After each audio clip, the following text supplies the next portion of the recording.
अध्याय 51 अजेय मार्ग अपनाओ, अजेय मार्ग पर चलो। प्रकाश की किरणें दूर नहीं उड़ी, बल्कि लियू शेन द्वारा निर्देशित झू चेन के सामने एक एक करके उतरी।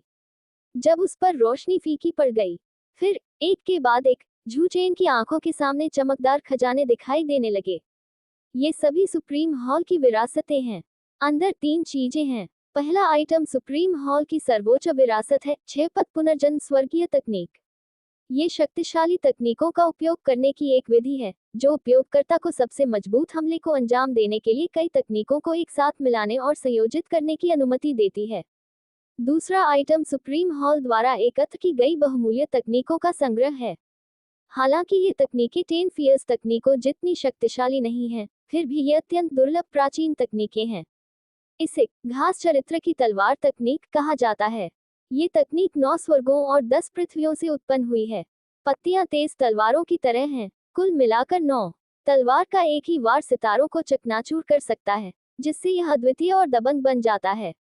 किंवदंती है कि इस तलवार तकनीक की प्राचीन काल में पहले से ही एक शानदार प्रतिष्ठा थी, जो समय और स्थान को अलग करने और ब्रह्मांड को विभाजित करने में सक्षम थी, और सर्वोच्च हॉल का सर्वोच्च खजाना थी। मैंने सुना था कि ऊपरी क्षेत्र के सर्वोच्च हॉल में विरासत में अद्वितीय खजाने हैं, लेकिन मैंने कभी नहीं सोचा था कि वे 6 पद पुनर्जन्म स्वर्गीय कला और घास चरित्र तलवार तकनीक होंगे। जैसे जैसे उसकी खेती का स्तर ठीक हुआ, लियू शेन की याददाश्त में भी सुधार होता रहा, इसलिए उसने एक नज़र में पहाड़ के खजाने की सामग्री को पहचान लिया। विलो देवी, क्या आप इन बहुमूल्य तकनीकों और साधना विधियों को सीखना चाहेंगी? झू चेन ने उदारतापूर्वक लियू शेन की ओर देखा और पूछा। विलो देवी की आंखें चमक उठी। क्या आप इस विरासत को मेरे साथ साझा करना चाहते हैं? क्यों नहीं? झू चेन ने अपना हाथ लहराया और ये चीजें सीधे लियू शेन को भेज दी। लियू शेन की खेती जितनी मजबूत होगी, भविष्य में उसे उतना ही अधिक लाभ मिलेगा। वह अभी वांग चेंगडी को हराने के लिए लियू शेन का इंतजार नहीं कर सकता था। जब उसका भाई सम्राट बन जाता है, तो उसे दाव के लिए बलिदान किया जा सकता है। बदले में उसने झू चेन को अपनी विलो गॉड टेक्निक और ट्रू फीनिक्स ट्रेजर टेक्निक दी। इसके अलावा जो लोग इस तकनीक का अभ्यास करते हैं, वे निरंतर पुनर्जन्म और पुनर्जन्म के माध्यम से और भी अधिक शक्ति प्राप्त कर सकते हैं। जहां तक सच्ची फीनिक्स खजाना तकनीक का सवाल है, तो इसके बारे में विस्तार से बताने की जरूरत और भी कम है। 10 भयंकर खजाना तकनीकों में से एक, इसकी शक्ति ग्रास कैरेक्टर स्वॉर्ड मैनुअल से बिल्कुल भी कम नहीं है। झू चेन प्रिमोडियल वर्मिलियन पक्षी का वंशानुगत उत्तराधिकारी है। उनके लिए ट्रू फीनिक्स ट्रेजर तकनीक की खेती करना, जिसमें अग्नि का गुण भी होता है, एक आदर्श मेल कहा जा सकता है। आप मेरी तकनीकें सीख सकते हैं, लेकिन इससे पहले कि आपकी साधना सच्चे ईश्वर के दायरे तक पहुंच जाए, बेहतर होगा कि ग्रास स्वॉर्ड तकनीक और ट्रू फीनिक्स ट्रेजर आर्ट का हल्के ढंग से उपयोग न किया जाए, अन्यथा आप परेशानी को आमंत्रित कर सकते हैं। झू चेन को ये 2 बहुमूल्य तकनीकें देने के बाद लियू शेन ने उसे एक और सलाह दी। झू चेन ने स्वाभाविक रूप से इस सिद्धांत को समझा कि एक आम आदमी निर्दोष है, लेकिन खजाना रखना एक अपराध है। वह जानता था कि लियू शेन अपने भले के लिए ऐसा कर रही थी, इसीलिए उसने ऐसा कहा। लेकिन वह इतने डरपोक और झिझक भरे तरीके से खेती नहीं करना चाहते थे। अपनी गुफा में 2 बहुमूल्य तकनीकों को संग्रहित करने के बाद झू चेन ने तुरंत अपना सिर उठाया और सीधे लियू शेन की ओर देखते हुए कहा, लियू शेन, आपने अभी कहा था कि तलवार आग से पैदा होती है और एक सच्चा ताकतवर लगातार लड़ाई में तराशा जाता है। अगर मैं दूसरों के मुझसे निपटने के लिए आने के बारे में चिंता करता रहता हूँ और इस तरह डरपोक व्यवहार करता हूँ, तो मुझे नहीं लगता कि मैं इस दुनिया में सबसे मजबूत व्यक्ति बन पाऊंगा और स्वर्ग के नीचे सभी दुश्मनों को खत्म कर दूंगा। जैसे ही उन्होंने बोलना समाप्त किया, अचानक उनके शरीर से एक भयानक आभा फूट पड़ी। यह एक अजेय शक्ति है जो केवल एक युवा सर्वोच्च व्यक्ति के पास होती है। हालांकि इसकी गति में एक निश्चित तीक्ष्णता का अभाव है। आखिरकार इसका कारण यह है कि उसने बहुत कम लड़ाइयों का अनुभव किया है। चूंकि आपने ऐसा निर्णय ले लिया है, इसलिए मुझे और अधिक कहने की आवश्यकता नहीं है। लेकिन आपको याद रखना चाहिए, आप अकेले नहीं हैं जो अजेयता के मार्ग पर चलना चाहते हैं। प्राचीन काल में अमर युग के दौरान कई असाधारण प्रतिभाशाली युवा प्रतिभाएं भी थीं जो अपनी अद्वितीय प्रतिभा का उपयोग करना चाहती थीं एक अजेय मार्ग बनाने और स्वर्ग के नीचे के सभी शत्रुओं का सफाया करने के लिए। लेकिन वे सभी अंततः इसी रास्ते पर खत्म हो गए। ये रास्ता कांटों से भरा हुआ है और थोड़ी सी लापरवाही विनाश का कारण बनेगी। लियुशेन ने धीरे से आह भरी। अजेयता का मार्ग एक ऐसा मार्ग है जिसे हर शक्तिशाली व्यक्ति लेना चाहता है, लेकिन चलने की हिम्मत नहीं करता। क्योंकि एक बार जब कोई साधक इस रास्ते पर चल पड़ता है, तो इसका मतलब है कि उसे व्यक्तिगत रूप से किसी भी लड़ाई का सामना करना होगा, इससे कोई बच नहीं सकता। भले ही उनके प्रतिद्वंद्वी की साधना का स्तर उनसे कहीं अधिक हो, फिर भी उन्हें लड़ना होगा। यदि किसी का दांव हृदय क्षतिग्रस्त हो जाए, तो अधिक से अधिक उसकी साधना में गिरावट आएगी और वह कभी कोई प्रगति नहीं कर पाएगा। सबसे बुरी स्थिति में किसी की खेती नष्ट हो जाएगी और वह मर जाएगा, किसी का शरीर नष्ट हो जाएगा और किसी का दांव बुझ जाएगा। उसने वह सब कुछ कह दिया था जो उसे कहना था, और जहां तक ये बात है कि झू चेन आगे क्या चुनेगी, यह उसके नियंत्रण से परे था। युवा मित्र, तुम्हें एक अविश्वसनीय अवसर मिला है। शी यूनफेक शुरू से ही पास में खड़ा था और उसने लियुशेन और झू चेन के बीच की बातचीत सुनी थी। हालांकि उसकी साधना कमजोर थी और उसे बहुत कम जानकारी थी, वह झू चेन और लियुशेन के बारे में जो बात कर रहे थे उसे ज्यादा समझ नहीं पा रहा था, लेकिन एक चीज थी जिस पर उसने ध्यान दिया। इस समय अप्रत्याशित रूप से अचानक शिकुन गश्ती दल का एक ग्रामीण बड़ी तेजी से वहां पहुंचा। ग्राम प्रधान, कुछ भयानक घटित हुआ है।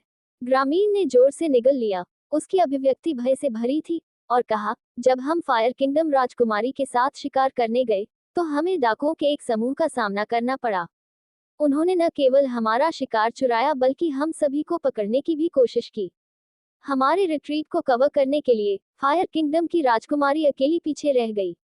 ये सुनकर शी यूनफेंग क्रोधित हो गए। आपकी शिकार टीम में हमारे स्टोन विलेज के सबसे मजबूत लोग शामिल हैं। आप एक छोटी लड़की को वहां कैसे छोड़ सकते हैं? हु लिंग र उनकी चुनी हुई पत्नी थी। जिन डाकुओं ने उसे छूने का साहस किया वे शायद मौत को दावत दे रहे थे। वे उत्तर पश्चिम में 30 मील दूर जंगल में हैं, लेकिन मुझे नहीं पता कि वे अभी भी वहां हैं या नहीं। ग्रामीण ने झू चेन की ओर इशारा किया। बिना किसी हिचकिचाहट के झू चेन ने अपने पंख फैलाए और तुरंत प्रकाश की एक लकीर में बदल गया, आकाश में उड़ गया और पलक झपकते ही क्षितिज में गायब हो गया। अध्याय 52 निकम्मे लोगों का झुंड। उन्होंने मेरी स्त्री को छूने की हिम्मत कैसे की? झू चेन ने अपने पंख फड़फड़ाए और तेज गति से ग्रामीण द्वारा बताए गए स्थान पर पहुंच गया। हवा से जंगल की ओर देखते हुए उसने एक लड़की को लाल पोशाक पहने और चोटी बनाए एक दर्जन हटे कट्टे आदमियों से लड़ते देखा। लड़की चपलता के साथ आगे बढ़ रही थी। उसका खूबसूरत शरीर जंगल में आगे पीछे दौड़ रहा था, कभी कभी भारी आदमियों पर हमला करने के लिए आग के गोले भी बना रहा था। हालांकि संख्या के मामले में मोटे लोगों को फायदा था, लेकिन फिलहाल वे लाल पोशाक वाली लड़की के साथ कुछ नहीं कर सके। लाल पोशाक में वह लड़की कोई और नहीं बल्कि होलिंगर थी। जंगल की दूसरी ओर कई लोग जमीन पर पड़े हुए थे। उनके कपड़ों से पता चलता है कि वे शायद स्टोन विलेज की शिकार टीम थे। वे लोग मरे तो नहीं, लेकिन गंभीर रूप से घायल हो गए और उनके हाथ पैर रस्सियों से बंधे हुए थे। झू चेन, तुम्हें यहाँ क्या लाया है? हु लिंग रा ने पीछे मुड़कर उस परिचित व्यक्ति को देखा और तुरंत उत्साह से वापस भाग गया। हालांकि वह पहले से ही पसीने से भीगी हुई थी, उसके गुलाबी होंठ थोड़े खुले हुए थे और वह जोर जोर से सांस ले रही थी। झू चेन ने उन डाकुओं की ओर देखा जिन्होंने उन्हें पकड़ लिया था, फिर हो लिंग रा की ओर देखा। ये लोग उड़ नहीं सकते, तुम भागते क्यों? नहीं, हो लिंग रा ने अपनी बाहें क्रॉस कर ली और डाकुओं को गुस्से से घूरते हुए कहा, तुम्हें पता नहीं है कि ये लोग कितने घृणित हैं। वे शिकार करने वाली टीम को बंधक बनाकर वापस ले जाना चाहते हैं और पुराने ग्राम प्रधान को गांव की हर चीज सौंपने के लिए मजबूर करना चाहते हैं। अगर मैं चला गया तो शिकार दल का क्या होगा? शिकुन में अपने 2 से अधिक महीनों के दौरान हो लिंगर पहले से ही सरल और दयालु ग्रामीणों में से एक बन गई थी। पीछा करने वाले डाकुओं ने जब देखा कि नवागंतुक तो बच्चा ही था, तो वे सभी प्रसन्नतापूर्वक मुस्कुराने लगे। उस ग्रामीण के भाग जाने के बाद उन्हें लगा कि दूसरा पक्ष कुछ ताकतवर मददगारों को बुलाएगा। अप्रत्याशित रूप से उन्होंने एक छोटे लड़के को बुलाया जिसने अभी तक अपने पहले बाल भी नहीं उगाए थे। ऐसा लगता है कि स्टोन विलेज में वास्तव में उल्लेख करने लायक कोई नहीं है। तभी एक भयंकर दिखने वाले डाकू ने एक नुकीला डंडा घुमाया और हुओ पर दुर्भावनापूर्ण ढंग से मुस्कुराते हुए चला गया। लिंग रा ने कहा, छोटी लड़की, अब और संघर्ष मत करो। हमारे बॉस को लगता है कि तुम बुरी नहीं दिखती हो, वह बस यही चाहता है। धिक्कार है, उसे मार डालो। हाँ, उसे मार डालो और उसके पास जो खजाना है वह हमारा हो जाएगा। एक बार जब डाकुओं को एहसास हुआ कि क्या हो रहा है, तो उन्होंने तुरंत अपने हथियार ले लिए और झू चेन पर हमला कर दिया। झू चेन उनके साथ समारोह में खड़े नहीं हुए। उसकी उंगली के एक झटके से लाल बिजली फिर से चमक उठी। बिजली जिधर से भी गुजरी, पल भर में सभी डाकुओं के सिर फट गए। एक पल में दर्जन भर डाकू जो उनका पीछा कर रहे थे, बेजान होकर जमीन पर गिर पड़े। ये सभी डाकू रक्त परिवर्तन क्षेत्र में थे और झू चेन को उनसे निपटने में कोई दिलचस्पी नहीं थी। उसने उन्हें तुरंत मारने के लिए अपने एक्सट्रीम मिरर डिवाइन सेंस का इस्तेमाल किया। अच्छे लोगों का झुंड, तुम्हारी हिम्मत कैसे हुई मेरी औरत को छूने की? झू चेन ने सांस लेते हुए कुछ बुदबुदाते हुए अपना हाथ हटा लिया। बदमाश, तुमने अभी क्या कहा? किसने कहा कि मैं तुम्हारी औरत हूँ? मैंने कभी नहीं कहा कि मैं तुम्हारी औरत हूँ। झू चेन चकमा नहीं दिया, लेकिन दूसरे पक्ष की हल्की मुट्ठी उस पर लगने दी। फिर उसने अपने होंठ सिकोड़ लिए और हंसा, ये वैसे भी देर सबेर होना ही है। देखो, तुम 2 महीने से अधिक समय से मेरे साथ हो। मुझे यकीन है कि तुम्हारे पिता सोचते हैं कि तुम मेरे साथ भाग गई हो। झू चेन को अपने पिता का जिक्र सुनने पर हुओ लिंगर की अभिव्यक्ति एक पल के लिए थम गई। वह एक पल के लिए झिझकी, फिर अचानक गंभीरता से बोली, झू चेन, हम इतने लंबे समय से बाहर हैं, क्या हमें वापस नहीं जाना चाहिए? अन्यथा मेरे पिता वास्तव में चिंतित होंगे। झू चेन ने उदासीनता से कंधे उचकाए। ठीक है, एक बार जब चीजें यहाँ व्यवस्थित हो जाएंगी, तो हम फायर किंगडम वापस चले जाएंगे। स्टोन विलेज अच्छा है, लेकिन आखिरकार यह उसका घर नहीं है। अब जब उसने मूल सच्ची व्याख्या प्राप्त कर ली है और अप्रत्याशित रूप से विलो भगवान द्वारा दी गई सुप्रीम हॉल और ट्रू फीनिक्स ट्रेजर तकनीक की विरासत भी प्राप्त कर ली है, तो इस यात्रा से लाभ उसकी अपेक्षाओं से कहीं अधिक हो गया है। ये फायर किंगडम में वापस जाने का समय है। फायर किंगडम वह स्थान है जहां प्राचीन वर्मिलियन पक्षी गिरे थे। ये निचले क्षेत्र में सबसे अधिक केंद्रित अग्नि आत्मा ऊर्जा से भरा हुआ है। उनके जैसे कृषक जो मुख्य रूप से अग्नि विशेषता तकनीकों की खेती करते हैं, उन्हें वहां खेती करने से अधिक लाभ होगा। अरे लड़कों, तुम्हारी हिम्मत कैसे हुई मेरे आदमियों को मारने की? तुम जीने से थक गए हो। तभी पास के घने जंगल से आंख पर पट्टी बांधे एक हट्टा कट्टा आदमी अचानक निकल आया। आखिरकार अपने आप को दिखा रहे हो। मैंने सोचा था कि तुम हमारे जाने तक छुपे रहोगे। उसे पहले से ही पता था कि यह आदमी पास ही छिपा हुआ है। उसने सक्रिय रूप से उसे उजागर नहीं करने का कारण ये था कि वह देखना चाहता था कि इस आदमी ने कितने समय तक छिपने की योजना बनाई है। झू चेन, यह आदमी डाकुओं के इस समूह का नेता है। उसकी साधना का स्तर पहले ही गुफा स्वर्ग क्षेत्र तक पहुंच चुका है। आपको सावधान रहना चाहिए। हुओ लिंगर करीब आया और फुसफुसाकर एक अनुस्मारक कहा। हा हा हा टिल्ड। दस्यु नेता अचानक हंसने लगा। एकमात्र नौसिखिया, तुम्हारी हिम्मत कैसे हुई गुफा स्वर्ग क्षेत्र में होने का दावा करने की? ऐसा मत सोचो कि सिर्फ इसलिए कि आपके पास एक असाधारण खजाना है, आप गुफा स्वर्ग क्षेत्र में खेती करने वालों के साथ प्रतिस्पर्धा कर सकते हैं। मैं तुम्हें अभी बताऊंगा कि गुफा स्वर्ग क्षेत्र क्या है। जैसे ही वह बोला, दस्यु सरदार ने अपनी मुठियां भींच ली और बिना किसी हिचकिचाहट के अपने शरीर के भीतर छिपी जगह को प्रकट कर दिया। गुफा स्वर्ग क्षेत्र में खेती करने वाले न केवल सीधे स्वर्ग और पृथ्वी के सार को अवशोषित कर सकते हैं और दाव तावीजों के सही अर्थ को समझ सकते हैं, बल्कि वे गुफा स्वर्ग के भीतर अपने खजाने और रूनों का पोषण भी कर सकते हैं, जिससे उनके खजाने और तकनीकें और भी अधिक शक्तिशाली हो जाएंगी। उदाहरण के लिए हुओ लिंगर को लें। उसका वर्तमान साधना स्तर पहले से ही रक्त परिवर्तन क्षेत्र के अंतिम चरण में है। उन्होंने वर्मिलियन बर्ड ट्रेजर तकनीक और सुवानी ट्रेजर तकनीक भी विकसित की है, जिससे वह समान स्तर के खिलाड़ियों के बीच एक मजबूत प्रतिद्वंद्वी बन गई हैं। हालांकि गुफा स्वर्ग क्षेत्र में कृषकों का सामना करते समय उन्हें भी बहुत कठिनाई होगी, भले ही दूसरा पक्ष केवल एक कृषक हो जिसने अभी अभी गुफा स्वर्ग खोला हो। उच्च स्तर के विरोधियों से लड़ना आसान लगता है, लेकिन जो वास्तव में ऐसा कर सकते हैं वे अत्यंत दुर्लभ हैं, यहाँ तक कि पूरे ब्रह्मांड में भी। आखिरकार इस दुनिया में हर कोई उजाड़ स्वर्गीय सम्राट नहीं है। दुर्भाग्य से इस बार उनका सामना झू चेन से हुआ। मैं तुम्हारे जैसे तुच्छ व्यक्ति को आसानी से मार सकता था, लेकिन चूंकि तुम दिखावा करने के लिए इतने उत्सुक हो, मैं तुम्हें दिखाऊंगा कि एक सच्चा स्वर्ग कैसा दिखता है। झू चेन शांति से दस्यु सरदार की ओर देखा। उसके शरीर से धीरे धीरे एक चमकदार दिव्य प्रकाश फैल रहा था। इसके तुरंत बाद एक के बाद एक रक्तलाल दिव्य आभामंडल के साथ गुफाओं के आकाश उसके पीछे प्रकट हुए। एक दिव्य अंगूठी एक दिव्य गुफा से निकलकर अनंत चमक के साथ चमकती है। 1, 2, 5, आपने आपने वास्तव में 5 कुटी स्वर्ग खोले हैं। डाकू सरदार की आंखें चौड़ी हो गईं। उसकी मुस्कुराहट धीरे धीरे डर से बदल गई। उसका शरीर थोड़ा कांपने लगा और वह हकलाने भी लगा। उसने कभी सपने में भी नहीं सोचा था कि उसके सामने ये युवा बवुआ पहले से ही एक कृषक था जिसने 5 कुटी स्वर्ग खोले थे। इसके अलावा प्रतिद्वंद्वी की आंतरिक दुनिया वर्तमान में अंतहीन दिव्य प्रकाश में डूबी हुई थी, जिसमें हल्की लाल रंग की चमक थी, जो उसकी तुलना में कई गुना अधिक मजबूत थी। अध्याय 53 मूल व्याख्या का सही अर्थ। जो मुझसे सीखते हैं वे जीवित रहेंगे, जो मेरी नकल करेंगे वे मर जाएंगे। सिर्फ 5 कुटी स्वर्गों से ऐसा डर लगता है। ऐसा लगता है कि आपका ज्ञान इसी स्तर तक सीमित है। झू चेन ने बोलना समाप्त करने के बाद वह दस्यु नेता के पास गया, एक हाथ से उस आदमी के चेहरे को दबाया और उसका सिर जमीन पर पटक दिया। बूम! पृथ्वी जोरों से कांपने लगी। इसके बाद एक जोरदार विस्फोट हुआ। झू चेन पर केंद्रित कई सौ मीटर के दायरे के भीतर का इलाका जबरदस्त ताकत से तुरंत टूट गया, जिससे बड़ी मात्रा में बजरी और धूल उड़ गई। जब धुआं साफ हुआ तो वह डाकू सरदार, जो अभी दिखावा कर रहा था, पूरी तरह से मर चुका था। उसका सिर टुकड़े टुकड़े हो गया था। जब झू चेन ने अपने तरीकों का इस्तेमाल करके उन खून से लथपथ दायरे के डाकुओं को तुरंत मार डाला, तो उसे कोई आश्चर्य नहीं हुआ। गुफा स्वर्ग क्षेत्र के एक कृषक के लिए रक्त परिवहन क्षेत्र के कृषकों के एक समूह को मारना वास्तव में एक बच्चे से कैंडी लेने जितना आसान है।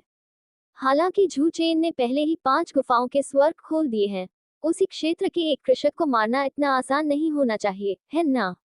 अप्रत्याशित रूप से प्रतिद्वंद्वी ने उसे एक ही झटके में खत्म कर दिया। इससे भी अधिक अपमानजनक बात यह है कि उन्होंने किसी विशेष तकनीक का भी उपयोग नहीं किया। उसने अपनी शारीरिक शक्ति का उपयोग उसी क्षेत्र के एक किसान को मारने के लिए किया, बिना वापस लड़ने का कोई मौका दिए। अगर उसने इसे अपनी आंखों से नहीं देखा होता, तो हो लिंग र को संदेह होता कि क्या वह सपना देख रही है। क्या ये डाकू वही लोग हो सकते हैं जिन्हें शी हाओ ने मारा था? जमीन पर पड़े दस्यु नेता को देखकर झू चेन को अचानक उन डाकुओं की याद आ गई जिन्हें शी हाओ ने मूल उपन्यास में मार डाला था। उसे याद आया कि यह डाकू सरदार बलि की आत्माओं को बुलाने का एक तरीका जानता था। दूसरे पक्ष ने अभी इसका उपयोग क्यों नहीं किया? क्या वे बहुत जल्दी मर गए? झू चेन ने खुद से कुछ बुदबुदाया, फिर घूमा और वापस वो लिंगर की तरफ चला गया। मूल रूप से वह झू चेन से पूछना नहीं चाहती थी, क्योंकि वह अपना चेहरा बचाना चाहती थी। लेकिन झू चेन की ताकत देखने के बाद उसने आखिरकार अपना मन बदल लिया। झू चेन की साधना सफलता की गति इतनी असामान्य है, और वह अपने विरोधियों को उसी क्षेत्र में अजेयता से कुचल सकता है। इस तरह की प्रतिभा ने निचले क्षेत्र के 8 क्षेत्रों की पहली पीढ़ी की सभी प्रतिभाओं को पीछे छोड़ दिया है। उसे लगा कि अगर उसने आगे बढ़ने के लिए समय का लाभ नहीं उठाया, तो वह फिर कभी उसके साथ नहीं चल पाएगी। मूल सच्ची समझ विकसित करने से आपको एक बिल्कुल नया अनुभव मिलेगा, लेकिन आपको इस विधि को सीखने से पहले रक्त प्रवाह क्षेत्र को उसके चरम तक विकसित करना चाहिए, अन्यथा प्रभाव बहुत कम हो जाएगा। झू चेन ने उसे खुलकर बताया। वह जानता था कि हो लिंगर भी एक मजबूत इरादों वाली महिला थी, अन्यथा वह रक्त शोधन क्षेत्र में नहीं फंसती और बेहद कठिन चरम क्षेत्र का पीछा नहीं करती। रक्त परिवर्तन क्षेत्र, परम क्षेत्र। हो लिंगर ने अपने पतले होठों को हल्के से काटा। उसके स्वर में अफसोस और नाराजगी का संकेत था। उसने अपनी तरफ से पूरी कोशिश की थी, लेकिन उसकी प्रतिभा सीमित थी। मैं अगली बार आपके लिए कुछ शरीर शोधक गोलियां लाऊंगा, और देखूंगा कि क्या वे आपको रक्त शोधन क्षेत्र के शिखर तक पहुंचने में मदद कर सकती हैं। जैसे ही हो लिंगर उदास महसूस कर रही थी, झू चेन की आवाज अचानक उसके कान में पड़ी, जिससे उसकी पुतलियां तुरंत सिकुड़ गईं। ये ग्राम प्रधान शी युनफेंग था, जो गांव के अन्य लोगों के साथ पहुंचा था। झू चेन ने शी युनफेंग और अन्य लोगों के साथ स्थिति पर संक्षेप में चर्चा की। सभी अनुवर्ती मामलों को उन्हें सौंपने के बाद वह हो लिंग र को ले गया और स्टोन विलेज लौट आया। अब वह सभी डाकुओं से निपट चुका है। अगला काम शिकार दल को खोलना और इलाज करना है उनके घाव। उसका यहाँ रुकने का कोई मतलब नहीं है, इसलिए वह पहले स्टोन विलेज वापस जा सकता है। आखिरकार उसे अभी भी बहुत कुछ करना है। उदाहरण के लिए, वह सुवानी ट्रेजर बोन का अध्ययन कर सकता है, सिक्स पाथस पुनर्जन्म हेवनली आर्ट और ट्रू फीनिक्स ट्रेजर तकनीक की खेती कर सकता है, और गोलियों को परिष्कृत करने के लिए जियोयान की भी तलाश कर सकता है। लियू शेन के ग्रास कैरेक्टर तलवार तकनीक को समझने के बाद वह जाकर ग्रास कैरेक्टर तलवार तकनीक सीखेंगे। इस सब पर विचार करने के बाद झू चेन को अचानक एहसास हुआ कि वह अगले समय के लिए बैल या घोड़े से भी अधिक व्यस्त हो सकता है। धिक्कार है, क्या मेरे पिछले जीवन में 996 स्क्रॉल पर्याप्त नहीं थे? क्या मैं इस जीवन में इसे फिर से करने के लिए इस काल्पनिक दुनिया में आया था? शिकुन लौटने पर झू चेन को अचानक कुछ याद आया। वह जल्दी से लकड़ी के घर में वापस आया और उत्सुकता से चेक ग्रुप खोला। यदि किसी की साधना का स्तर अपर्याप्त है और वह स्वयं को तकनीक को समझने के लिए मजबूर करता है, तो उसे तकनीक से प्रतिक्रिया का सामना करना पड़ सकता है। मूल स्पष्टीकरण को जल्दबाजी में अपलोड करने के बाद वह समूह के लोगों को याद दिलाना भूल गया। मुझे आश्चर्य है कि क्या उन लोगों ने पहले से ही मूल वास्तविक अर्थ को समझना शुरू कर दिया है। चेक ग्रुप पेज खोलने के बाद झू चेन की तुरंत प्रशंसा करते हुए टिप्पणियों की झड़ी लग गई। जियोयान ने सबसे अधिक उत्साह से इसकी प्रशंसा की। हालांकि कुछ देर तक एक दूसरे की प्रशंसा करने के बाद समूह अचानक चुप हो गया। झू चेन, इन दिनों हर कोई कैसा कर रहा है? झू चेन ने समूह में एक संदेश भेजने का प्रयास किया, लेकिन किसी ने उसका जवाब नहीं दिया। इससे झू चेन घबरा गई। टूटा हुआ, क्या सचमुच कुछ घटित हो सकता था? जिस तरह झू चेन इस बात को लेकर झिझक रही थी कि क्या दूसरी दुनिया में जाकर देखा जाए कि क्या हो रहा है। अंततः किसी ने समूह में एक टिप्पणी पोस्ट की, वांग लिन, फेलो डाओइस्ट झू, आपके द्वारा पहले अपलोड की गई मूल सच्ची व्याख्या बहुत गहरी है। यदि कम साधना वाला कोई व्यक्ति इसे समझने का प्रयास करता है, तो यह उन्हें नुकसान पहुंचा सकता है। ऐसा लगता है कि वांग माजी ने पहले ही इस समस्या का पता लगा लिया है। समूह में अभी भी कुछ बुद्धिमान लोग हैं। तभी ग्रुप चैट में एक और कमेंट सामने आया। इस बार पत्र भेजने वाला व्यक्ति हान ली था। हान ली, साथी दाओवादी झू, आपके मूल सच्चे स्पष्टीकरण में निहित महान दाओ का गहरा अर्थ वास्तव में बहुत गहरा है। मैं बेहोश होने और जागने से पहले केवल रून सूचना के पहले कुछ खंडों को ही समझ पाया था। हान ली, मेरी नाक से भी थोड़ा खून बह रहा था, लेकिन ग्रेट दाओ की मूल सच्ची व्याख्या वास्तव में अकल्पनीय है। मैंने दिव्य मार्गदर्शन अध्याय का केवल पहला भाग ही समझा है, और मुझे पहले ही अत्यधिक लाभ हुआ है। मैंने स्वर्ग और पृथ्वी की आध्यात्मिक ऊर्जा के गहन नियमों को भी हल्के से छुआ है। आध्यात्मिक ऊर्जा को अवशोषित करने की मेरी वर्तमान गति और मेरी साधना उन्नति की गति पहले की तुलना में बहुत अधिक है। अगर मैंने इसे अपनी आंखों से नहीं देखा होता, तो मेरे लिए सचमुच यह विश्वास करना कठिन होता कि स्वर्ग को चुनौती देने वाली ऐसी विधि इस दुनिया में मौजूद हो सकती है। समूह में शामिल होने के बाद हान ली द्वारा पोस्ट की गई यह पहली लंबी टिप्पणी है। ऐसा लगता है कि इस व्यक्ति का मूल सच्ची व्याख्या का मूल्यांकन अविश्वसनीय स्तर पर पहुंच गया है। अन्यथा दूसरे व्यक्ति के व्यक्तित्व को देखते हुए उन्होंने एक बार में इतना कुछ कभी नहीं कहा होता। ये देखते हुए कि वांग लिन और दूसरों की तकनीकों की प्रतिक्रिया बहुत गंभीर नहीं लग रही थी, झू चेन ने राहत की सांस ली। झू चेन, यह मेरी गलती है। मैं जल्दी में था और मेरे पास सभी को याद दिलाने का समय नहीं था। यह मूल सत्य व्याख्या वर्तमान में हमारी दुनिया की सबसे उन्नत खेती पद्धति है। इसे एक अमर सम्राट ने बनाया था। केवल दिव्य मार्गदर्शन अध्याय ही आपकी जादुई तकनीकों की शक्ति को बढ़ा सकता है और आपके भौतिक शरीर को मजबूत कर सकता है, जिससे आप मानव क्षेत्र में स्वतंत्र रूप से घूम सकते हैं। ट्रांसेंडेंस चैप्टर अमरता के दायरे को भी छूता है। यह महान दाव के सार और नश्वर दुनिया को पार करने के नियमों को स्पष्ट करता है। यदि आप इसे अच्छी तरह से समझते हैं, तो यह आपको मानव क्षेत्र की बेड़ियों को तोड़ने और एक अमर आधार प्राप्त करने में मदद कर सकता है। झू चेन, जहां तक अंतिम अध्याय की बात है, ये राजा की बाधा को तोड़ने और सम्राट बनने की कुंजी है। हालांकि इस अध्याय का सबसे महत्वपूर्ण बिंदु दूसरों के तरीकों का संदर्भ देकर अपनी खुद की पद्धति को पूर्ण करने में निहित है, जिससे अपनी खुद की पद्धति बनाने की स्वर्ग विरोधी उपलब्धि हासिल की जा सके। आखिरकार अंततः दूसरों के तरीकों को अपनाना केवल उनकी अंतर्दृष्टि प्राप्त होती है, यह आपका अपना मार्ग या अपना तरीका नहीं है। यदि आप कभी सचमुच इस स्तर तक पहुंचते हैं, तो इस कहावत को हमेशा याद रखें, जो मुझसे सीखते हैं वे जीवित रहते हैं, जो मेरी नकल करते हैं वे मर जाते हैं। अध्याय 54 निर्णायक और ऊर्ध्वपातन, समूह के सभी सदस्यों की ताकत बढ़ जाती है। उस समय समूह चैट में झू चेन ने जो कहा वह वांग लिन और हान ली दोनों के साथ गहराई से जुड़ा। जबकि पूर्ववर्तियों से पारित विधियों का अभ्यास उन्हें थोड़े समय में मजबूत बना सकता है, वे अंततः किसी और की रचनाएं हैं, और इससे कोई फर्क नहीं पड़ता कि उनकी समझ कितनी गहरी है, वे कभी भी उस व्यक्ति के स्तर तक नहीं पहुंच सकते हैं जिसने विधि बनाई है। यदि आप अपनी स्वयं की सीमाओं को तोड़ना और श्रेष्ठता प्राप्त करना चाहते हैं, तो एकमात्र तरीका अपना स्वयं का तरीका बनाना है। रास्ते की तलाश करना, रास्ते को साबित करना, अपना रास्ता बनाने जितना अच्छा नहीं है। कानून सीखना और कानून को समझना अपना खुद का कानून बनाने जितना अच्छा नहीं है। इस समय वांग लिन और हान ली को कुछ गहराई से समझ में आया और उनकी दृष्टि और मन की स्थिति अचानक स्पष्ट हो गई। वांग लिन, मैंने कभी उम्मीद नहीं की थी कि साथी दाओवादी झू को दाओ और कानून की इतनी गहरी समझ होगी।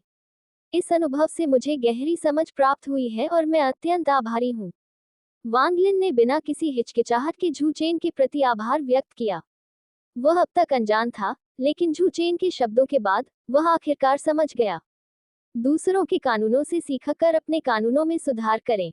क्या उसका भाग्य भी वैसा ही होगा? यदि उसका भविष्य पूर्व निर्धारित है, तो वह व्यक्तिगत रूप से भाग्य के इन शापित बंधनों से मुक्त हो जाएगा और दृढ़ता से अपने भविष्य को अपने हाथों में पकड़ लेगा। झू क्वेजी चाहता था कि वह होंग दाई से लड़े। इसका कारण केवल गुप्त रूप से स्थिति में हेरफेर करना था ताकि उसके दो शिष्य अंततः उसे और होंग दाई को खत्म कर सकें। लेकिन क्या होगा यदि वह द्वंद्वयुद्ध की समय सीमा से पहले अपनी साधना को नवजात आत्मा चरण तक आगे बढ़ा सके? क्या इसका मतलब यह है कि यह तथाकथित 10 वर्षीय समझौता अर्थहीन है? हालांकि ऐसा करने से और भी अधिक परेशानी हो सकती है, लेकिन कम से कम ये साबित होता है कि मेरी किस्मत बदली जा सकती है। मैं स्वयं वानर की जान बचाऊंगा, मुझे किसी और के हस्तक्षेप की आवश्यकता नहीं है। जब वांग लिन ने झोऊ को देखा, जो आंगन में खेल रहा था, तो उसकी आंखें चमक उठी और उसने पहले ही अपने दिल में एक निर्णय ले लिया था। हालांकि हान ली की साधना का स्तर वांग लिन जितना ऊंचा नहीं था, झू चेन के अनुस्मारक के बाद उसे भविष्य में उस पथ की स्पष्ट समझ थी जिस पर वह खेती करेगा। चून की 3000 ग्रेट दाउस के साथ विलय से अंततः स्वर्गीय दाऊ द्वारा आत्मसात किया जाएगा। इसलिए इस जीवन काल में उन्होंने अपने स्वयं के कानून बनाए, तथाकथित 3000 ग्रेट दाउस को त्याग दिया, अपने शरीर को दाऊ के रूप में लिया और पैतृक क्षेत्र बन गए। यहाँ तक कि यदि स्वर्ग को भी हस्तक्षेप करना पड़े, तो वह उसका क्या कर सकता है? झू चेन, संक्षेप में, मूल सत्य व्याख्या का स्तर बहुत ऊंचा है। मेरा सुझाव है कि हर कोई दिव्य मार्गदर्शन अध्याय से शुरुआत करें और चरण दर चरण आगे बढ़ें। इसमें जल्दबाजी मत करो। आपके साधना स्तर में सुधार होने के बाद आप ट्रांसेंडेंस चैप्टर और अल्टीमेट चैप्टर की सामग्री का अध्ययन कर सकते हैं। झू चेन ने समूह चेक में एक अनुस्मारक जोड़ा। उनका मानना है कि हान ली और अन्य लोगों को कम प्रतिक्रिया का सामना करना पड़ा। इसका कारण संभवतः यह था कि उन सभी ने दिव्य मार्गदर्शन अध्याय को समझ लिया था। यदि वे अगली बार ट्रांसेंडेंस चैप्टर या अल्टीमेट चैप्टर को जबरन समझ लेते हैं, तो उन्हें जो प्रतिक्रिया झेलनी पड़ेगी वह शायद उतनी सरल नहीं होगी जितनी इस बार थी। अपना आभार व्यक्त करने के लिए उन दोनों ने अपनी सबसे शक्तिशाली मार्शल आर्ट तकनीकों को भी सामने लाया। संकेत, समूह सदस्य वांग लिन ने the ancient gods manual upload किया है। संकेत, समूह सदस्य हान ली ने संपूर्ण किंग्युआन तलवार मैनुअल अपलोड कर दिया है। वांग लिन, भाई झू, मेरी विधि एक प्राचीन भगवान की शरीर शोधन तकनीक है। हालांकि इसकी तुलना आपके मूल सच्चे स्पष्टीकरण से नहीं की जा सकती, फिर भी यह काफी प्रभावी है। महारत हासिल होने पर ये नंगे हाथों से तारों को नष्ट कर सकता है। हान ली, भाई झू, वरिष्ठ वांग, मेरे पास इस एज और ओरिजिन स्वॉर्ड मैनुअल के अलावा अभी कुछ भी मूल्यवान नहीं है। कृपया नाराज न हो। ये देखकर कि वांग लिन और हान ली ने वह सारी चीजें सौंप दी थी जो उसने छिपाकर रखी थी, झू चेन को पता था कि उसने उन्हें गलत नहीं समझा है। सच कहे तो उन्हें वांग लिन की प्राचीन ईश्वर तकनीक में काफी दिलचस्पी थी, क्योंकि उसकी आदि आत्मा का क्लोन प्राचीन भगवान के क्लोन से काफी मिलता जुलता है। साधना पद्धति जो स्वयं को संयमित करने के लिए स्वर्ग और पृथ्वी की आध्यात्मिक ऊर्जा को अवशोषित करती है। पहला पोषक तत्वों को तेजी से अवशोषित करता है। हालांकि उत्तरार्ध में एक अद्वितीय क्षमता भी होती है, वह लूटना और निगलना है। जो साधक प्राचीन ईश्वर तकनीक का अभ्यास करते हैं, वे सीधे अन्य साधकों के ऊर्जा निकायों जैसे गोल्डन कोर और नेसेंट सोल्स को निगल सकते हैं और उन्हें अपनी आध्यात्मिक शक्ति में बदल सकते हैं। इसके अलावा गोलियों का सेवन करने पर न केवल दवा प्रतिरोध विकसित नहीं होगा, बल्कि इसकी अवशोषण क्षमता भी कई गुना बढ़ सकती है। इससे भी महत्वपूर्ण बात यह है कि यह विधि अन्य खेती विधियों के साथ संघर्ष नहीं करती है। प्राचीन देव तकनीक की खेती करते समय साधक मंत्रों की अन्य प्रणालियों की भी खेती कर सकते हैं और एक पूरक संबंध बना सकते हैं। जहां तक हान ली की एज और ओरिजिन तलवार तकनीक का सवाल है, हालांकि यह वांग लिन की प्राचीन गॉड तकनीक जितनी शक्तिशाली नहीं है, लेकिन इसकी कुछ तलवार संरचनाएं अभी भी काफी प्रभावी हैं। झू चेन को पहले कभी भी तलवारबाजी का अनुभव नहीं हुआ था, लेकिन अब जब उसने ग्रास कैरेक्टर तलवार तकनीक प्राप्त कर ली है, तो ये तलवार संरचनाएं भविष्य में उसके लिए उपयोगी हो सकती हैं। तभी समूह में किसी ने एक और टिप्पणी भेजी, जियोयान, बकवास, मैंने अभी झपकी ली, समूह में दो और अद्भुत खेती तकनीकें कैसे आ गईं? वैसे भाई छू, आपने अभी जो मूल सत्य व्याख्या अपलोड की है वह अद्भुत है। मैं केवल ऋण सूचना की पहली कुछ पंक्तियां ही समझ सका, और मुझे पहले से ही ऐसा लगा जैसे मैं दुनिया में विलीन हो गया हूँ। सबसे पहले उन्होंने सोचा कि झूचेन द्वारा अपलोड की गई खेती तकनीक में कुछ गड़बड़ है, विशेष रूप से स्वनिर्मित युद्ध तकनीकों की अंतर्दृष्टि के संदर्भ में। ऐसा लगता है कि उन्होंने पूरी तरह से एक नई समझ हासिल कर ली है, और यह केवल वही था जो उसने मूल सच्ची व्याख्या के पहले भाग को समझने से प्राप्त किया था। वह शायद ही कल्पना कर सके कि यदि वह इस संपूर्ण और मौलिक सत्य व्याख्या को पूरी तरह से समझ सके तो उसे कितना लाभ होगा। डूडी के स्तर तक पहुंचना और हेवनली रैंक 2 तकनीकों में महारत हासिल करना उनका शिखर नहीं हो सकता है, बल्कि एक नई शुरुआत हो सकती है। वांग लिन और अन्य लोगों की तरह मूल सत्य को समझने के दौरान उन्हें भी कुछ शारीरिक प्रतिक्रियाओं का सामना करना पड़ा, लेकिन उनका लाभ भी उतना ही बड़ा था। मूल सच्ची व्याख्या में निहित महान दाव के गहन अर्थ को समझने के बाद उसने वास्तव में अपनी एंजल मार्शल सोल को तोड़ने और उत्थान करने की अनुमति दी। सीधे 6 पंखों वाली एंजल मार्शल आत्मा से 12 पंखों वाली एंजल में परिवर्तित हो गई। यद्यपि आत्मबल का स्तर नहीं बढ़ा, आत्मबल की आभा पहले से कई गुना अधिक प्रबल हो गई।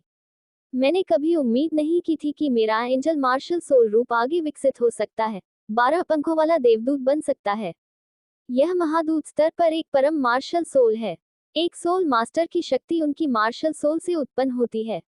झू चेन ने जो मूल सच्चा स्पष्टीकरण उसे पहले दिया था, वह उसकी मार्शल आत्मा को तोड़ने और उदात्त होने की अनुमति दे सकता था, जो उसके लिए पुनर्जन्म की तरह था। दुलू दुनिया में खेती प्रणाली कुछ अनोखी है, क्योंकि उनके आत्मा कौशल को आत्मा जानवरों का शिकार करके प्राप्त करने की आवश्यकता होती है, और प्रत्येक आत्मा गुरु के पास एक अलग मार्शल आत्मा होती है। आत्मा जानवरों का शिकार करने और आत्मा के छल्ले को अवशोषित करने के बाद वे जो आत्मा कौशल हासिल करते हैं वह भी अलग होगा।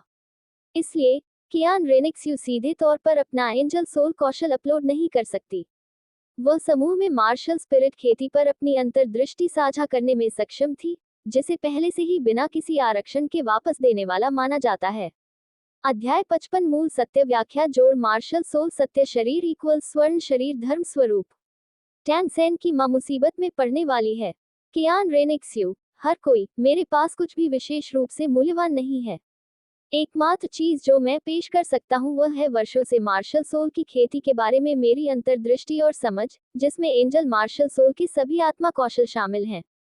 हालांकि आपकी दुनिया में शायद मार्शल आत्माएं नहीं हैं, इसलिए मुझे नहीं पता कि यह आपके लिए मददगार होगी या नहीं। Martial soul cultivation method upload करने के बाद कियान रेनिक्स ने ग्रुप चैट में एक और शर्मनाक संदेश भेजा। हालांकि उनकी एंजल मार्शल सोल दुलू दुनिया की शीर्ष मार्शल आत्माओं में से एक है, लेकिन ये झू चेन और अन्य द्वारा अपलोड की गई खेती तकनीकों की तुलना में कुछ भी नहीं है।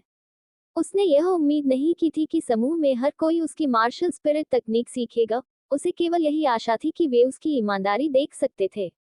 मैं उस तरह का व्यक्ति नहीं हूं जो बदले में कुछ दिए बिना केवल दूसरों का फायदा उठाता है। जियोयान, मार्शल सोल कल्टीवेशन विधि। टैंग सेन ने पहले कभी इसका उल्लेख क्यों नहीं किया? लिन डोंग, वह आदमी समूह में मुफ्त में खाना खाने के लिए आता है, क्या आप उससे कुछ अच्छा करने की उम्मीद करते हैं? जियोयान, आपका मतलब क्रेन नियंत्रण और ड्रैगन कैप्चर से है। मेरे पास एब्जॉर्प्शन पाम का एक उन्नत संस्करण है, क्या आप इसे चाहते हैं? मैं इसे तुरंत अपलोड करूंगा। ये चीज यहाँ केवल निम्न स्तरीय जुबान रैंक युद्ध कौशल है, जिसे कुत्ते भी नहीं सीख सकते। तुलना के बिना कोई नुकसान नहीं है। हालांकि जियोयान और अन्य लोगों ने अभी तक कियान रेनिक्स द्वारा अपलोड की गई खेती तकनीक को डाउनलोड नहीं किया था, इस समय समूह चैट में कियान रेनिक्स का रवैया पहले से ही तांग सेन से कहीं बेहतर था। इससे उनमें नवागंतुक के प्रति और भी अधिक अनुकूलता का एहसास हुआ। इस बीच ग्रुप चैट में टैंग सेन को एक बार फिर आलोचना का शिकार होना पड़ा। समूह के लोगों ने कियान रेनिक्स द्वारा अपलोड की गई मार्शल सोल कल्टीवेशन विधि को तुरंत डाउनलोड किया।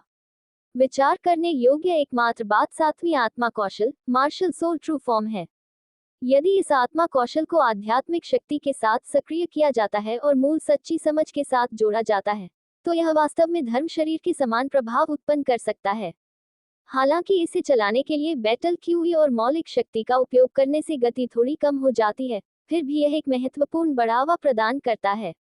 मुख्य बात यह है कि जब ये कौशल उन तक पहुंच जाता है, तो वे अपनी मार्शल भावना पर भरोसा किए बिना इसका उपयोग कर सकते हैं। उन्हें अपने स्वयं के अनूठे, असली रूप को प्रतिबिंबित करने के लिए केवल अपने शरीर को एक माध्यम के रूप में उपयोग करने की आवश्यकता है। वांग लिन, आपकी मार्शल सोल साधना पद्धति में आपका 7वां सोल कौशल काफी दिलचस्प है। ये देखकर कि किसी को भी उसके सामान से घृणा नहीं हुई, कियान रेनेक्स्यू ने आखिरकार राहत की सांस ली। हान ली एट कियान रेनेक्स्यू, साथ ही दाओवादी कियान, सनसेट फॉरेस्ट नामक एक जगह है जहां आप रहते हैं। वहां बर्फ और आग का एक झरना है, और झरने के पास कई कीमती जड़ी बूटियां और औषधीय पौधे पकने वाले हैं। क्या आप थोड़ी देर में जाकर मेरे लिए कुछ चुन सकते हैं? पिछली बार मूल रूप से उनका इरादा बर्फ और आग के यिन यांग कुएं के आसपास की सभी अमर जड़ी बूटियों को चुनने का था। हालांकि कटाई प्रक्रिया के दौरान उन्हें पता चला कि कुछ औषधीय जड़ी बूटियां केवल ऐसे वातावरण में ही उग सकती हैं जहां यिन और यांग वैकल्पिक हों। विशेष रूप से वे अपरिपक्व औषधीय जड़ी बूटियां, जिन्हें एक बार चुन लिया जाए, थोड़े ही समय में अपने सभी औषधीय गुण खो देंगी। सृजन की ओस वास्तव में उनके विकास को गति दे सकती है। हानली ने गोल्डन थंडर बांस हासिल करने के लिए अपने बचे हुए सभी स्टॉक का उपयोग किया, जिससे उनके पास इन अमर जड़ी बूटियों के लिए बहुत कम बचा। लेकिन उन्होंने कभी इसकी उम्मीद नहीं की थी। ग्रुप चैट में नियमों का उल्लंघन करने के कारण टैंग सेन को हटा दिया गया। परिणामस्वरूप डुलुओ वर्ल्ड के आयामी पोर्टल रीसेट हो गए, इसलिए अब वह केवल कियान रेनेक्स्यू से मदद मांग सकता है। कियान रेनेक्स्यू, आपका मतलब बर्फ और आग यिन यांग से है, ठीक है? कोई बात नहीं, जब वहां की औषधीय जड़ी बूटियां पक जाएं तो बस मुझे बता देना, और मैं आकर तुम्हारे लिए उन्हें चुन लूंगा। जियो यान, क्या ये स्पष्ट नहीं है? यदि वह शक्तिशाली नहीं होता, तो क्या वह मूल सत्य व्याख्या के स्तर की साधना तकनीक अपलोड कर सकता था? लिन डोंग, बुरा नहीं है। हालांकि भाई झू युवा हैं, उनकी ताकत हम में से बाकी लोगों से कहीं अधिक है।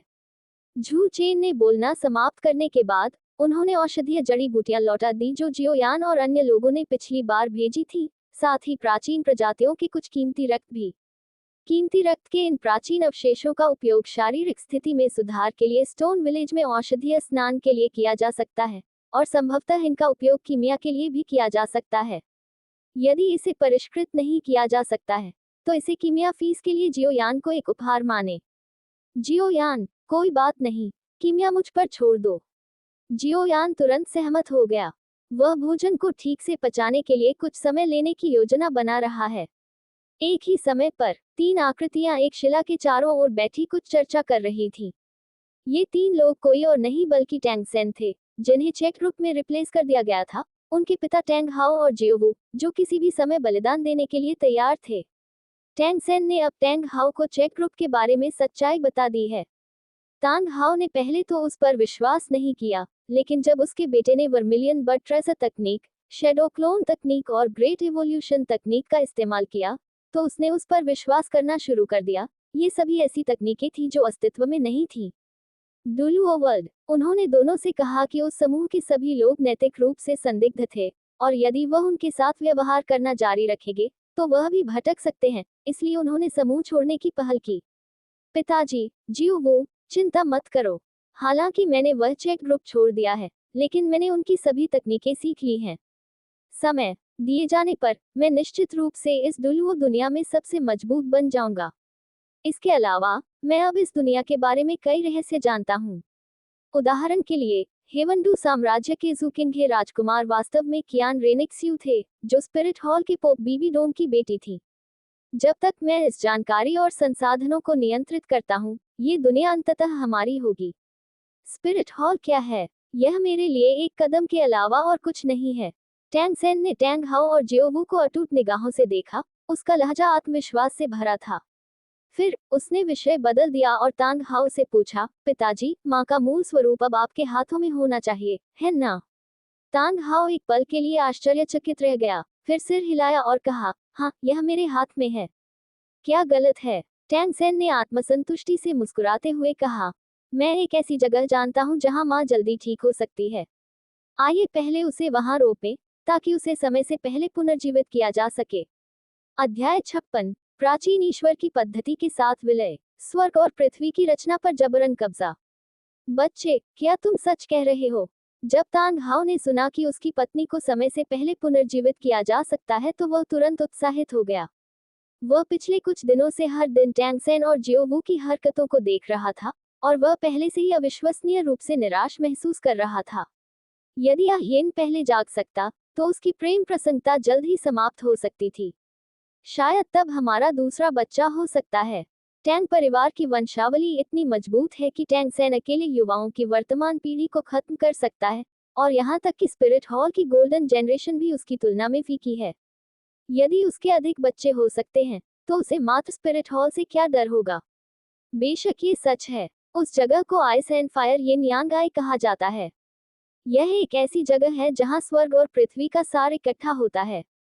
यदि यह एक विशेष अवसर नहीं होता, तो लाखों वर्षों में भी ऐसी खजाना भूमि बनाना संभव नहीं होता। उन्होंने हमें सीधे तौर पर बर्फ और आग वाले येन यांग कुएं के बारे में बताया।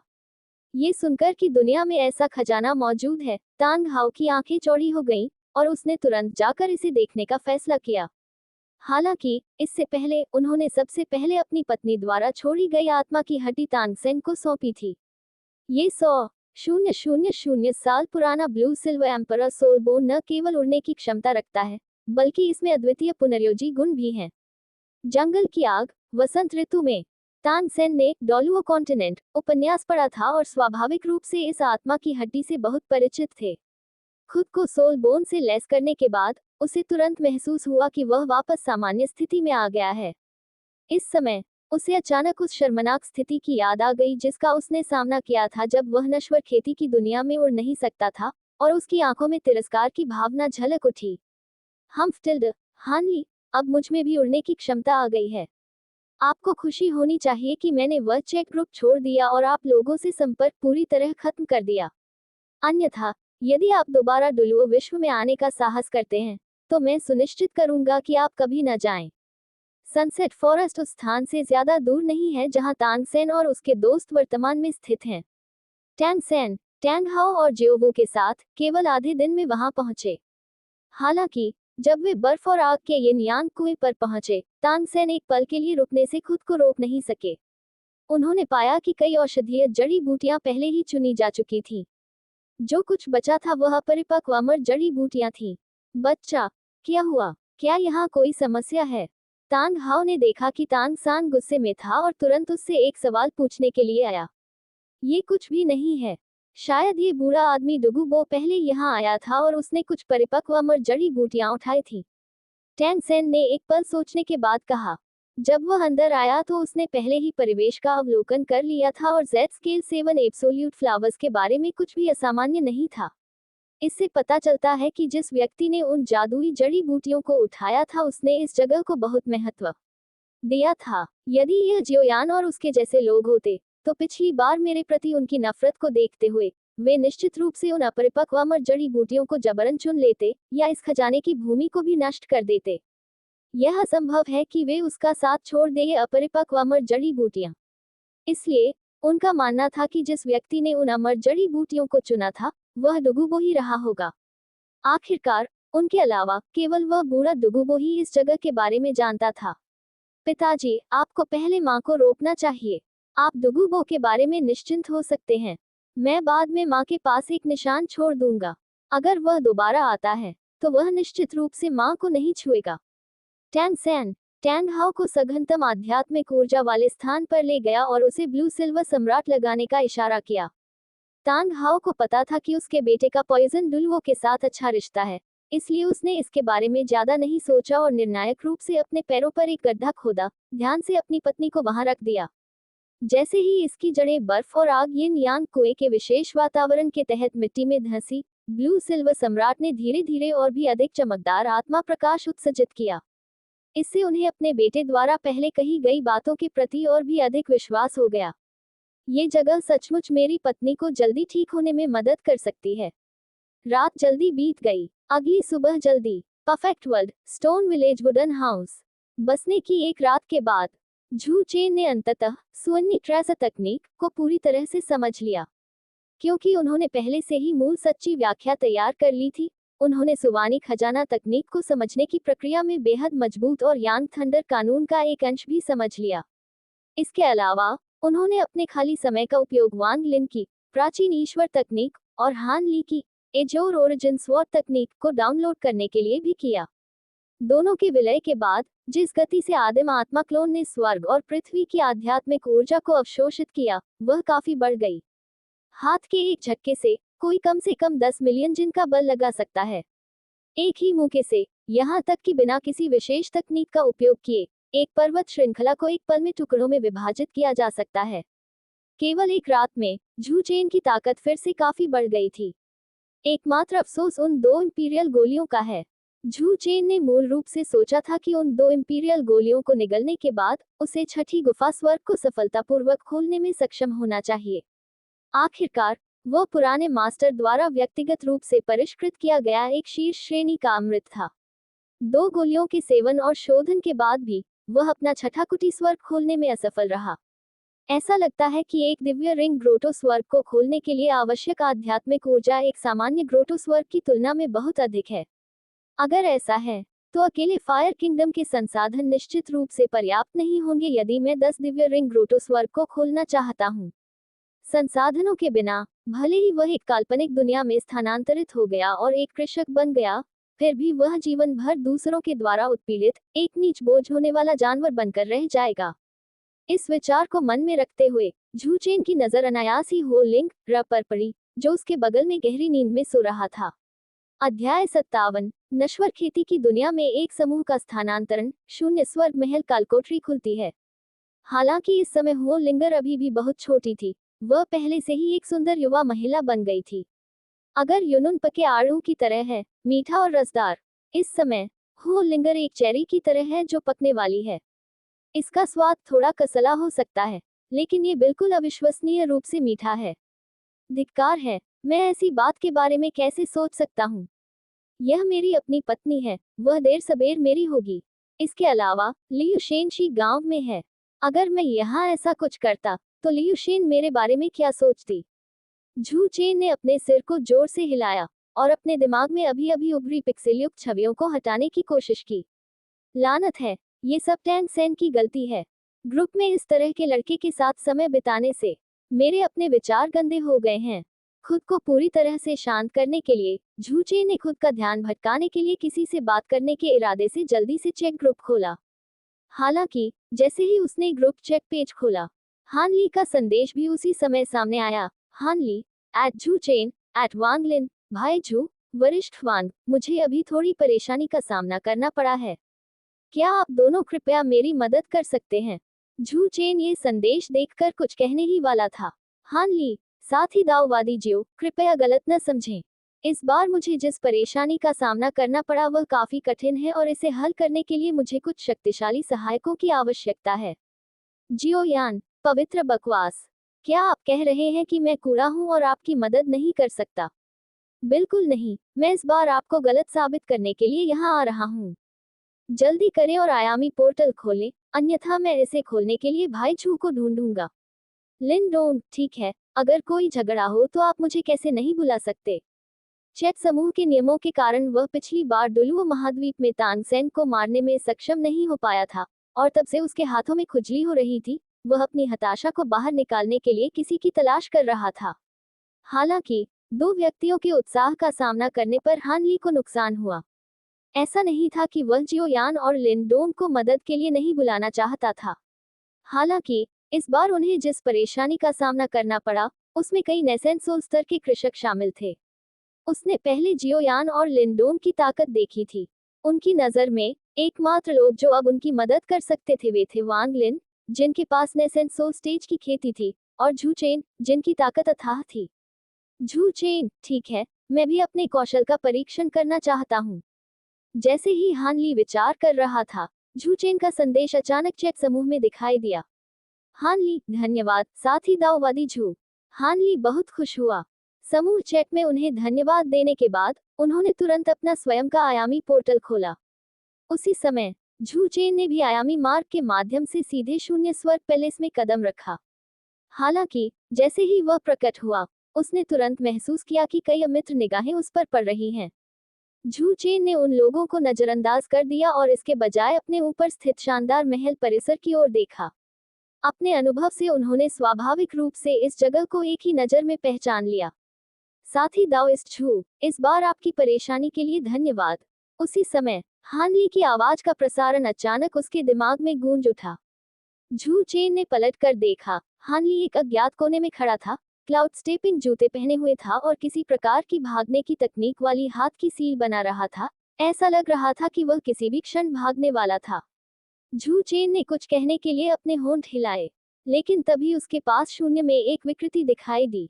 इसके तुरंत बाद दो और व्यक्ति अंतर सीमा मार्ग से उस स्थान पर पहुंचे।